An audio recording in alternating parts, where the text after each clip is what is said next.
Here comes Gordon, the big, strong, and very splendid blue engine. He's just arrived at the sheds after a long day pulling the express. Chuff, chuff, chuff. He rolls onto the turntable, ready for a good wash. Gordon loves getting cleaned. There is nothing better than having his blue paint sparkling and his brass fittings gleaming in the sun. He couldn't wait to look his best again.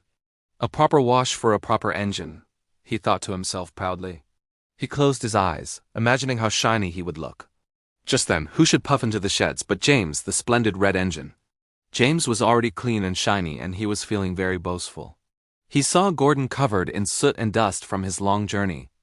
Well, well, Gordon, James whistled cheekily. Look at the state of you. You're going to need a lot of soap and water to get all that grime off. The workmen might as well take the whole week off just to clean you. And with a loud laugh, James let off a puff of steam. Gordon was not amused. In fact, he was very cross. He did not like being teased, especially by a show-off like James. Gordon's boiler bubbled with indignation. He decided to teach James a little lesson. He took a very, very deep breath, gathering all the smoke and soot in his firebox.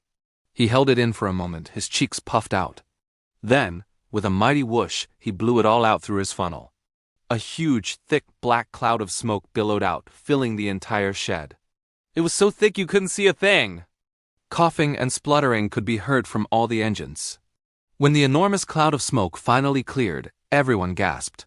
James, who had been so proud of his shiny red coat, was now completely covered in thick black soot from funnel to wheels. And it wasn't just James.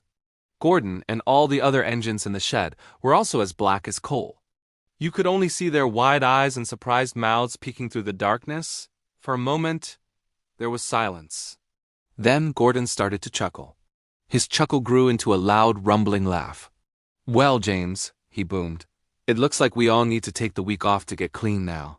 And all the other engines, even a very grumpy James, had to agree. Thanks for watching, friends. If you enjoyed this story, don't forget to hit that like button and subscribe for more adventures from the island of Shador. See you next time.